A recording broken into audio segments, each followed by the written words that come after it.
Caitlin Clark's civil rights situation has transformed from a sports controversy into a federal spectacle, and the ripples are crashing across the WNBA, the NBA, the Department of Justice, and even the Trump administration, turning what initially seemed like an on-court dispute into a high-stakes, multi-layered saga of politics, power, and accountability. Because months of questionable officiating, hostile fan behavior, social media attacks, and what insiders are calling systemic negligence have now culminated in a government investigation that threatens to expose deep flaws in league leadership, particularly the WNBA commissioner, who is now publicly being roasted for failing to protect her most valuable player while broadcasting performative statements about equality and empowerment that now feel painfully hollow as viral clips of Clark getting hammered on live television, ignored by referees, and targeted by both opponents and fans circulate endlessly, providing a stark visual record of bias and neglect that federal investigators, political operatives, and media watchdogs alike are dissecting to understand whether this is mere incompetence, deliberate oversight, or evidence of unequal treatment that falls under civil rights law.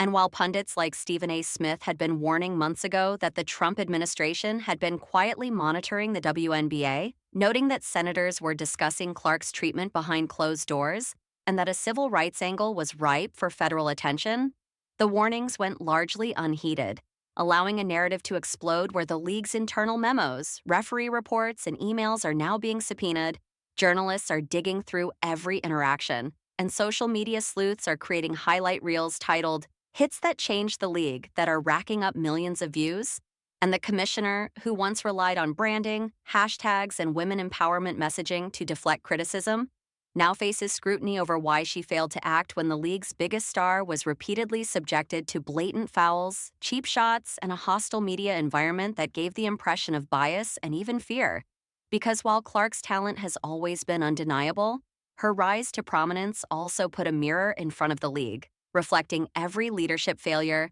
every missed call, every instance where the league seemed to prioritize optics over action. And now the Wall Street Journal, The Blaze, ESPN, Fox, political podcasts, and every major news outlet are covering it, framing it as a reckoning, a test of accountability, and, for some, a full-blown political intervention. Because the Trump administration reportedly sees in Clark not just a basketball player but a symbol of fairness and resilience, an American sweetheart whose mistreatment cannot be ignored without political consequences. And as subpoenas, testimonies, and internal investigations begin to unfold, the optics are disastrous. A league preaching equality while allowing its star to be unfairly targeted, sponsors watching nervously as their investments are now tied to a federal civil rights inquiry, and fans and media alike asking why the WNBA let this happen in the first place. And yet, through all the chaos, Caitlin Clark's profile is rising exponentially, transforming her from athlete to symbol, a figure whose every play, every viral clip, every instance of being wronged is now a marker in a broader story about justice, leadership, and systemic failure. Because as the commissioner faces questions about leadership, fairness, and competence, the narrative outside the league is crystal clear. Clark is the player, the symbol, and the focal point of accountability.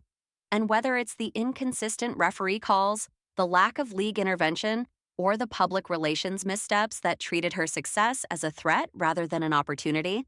all of it is now fodder for a federal probe that could have long-lasting consequences for the league, potentially spilling over into other professional basketball arenas. While pundits continue to debate whether this is political overreach, necessary oversight, or a combination of both, highlighting how deeply intertwined sports and politics are, and emphasizing how the failure to protect a single star player can escalate into a national story. Because symbols like Clark don't just represent athletic excellence,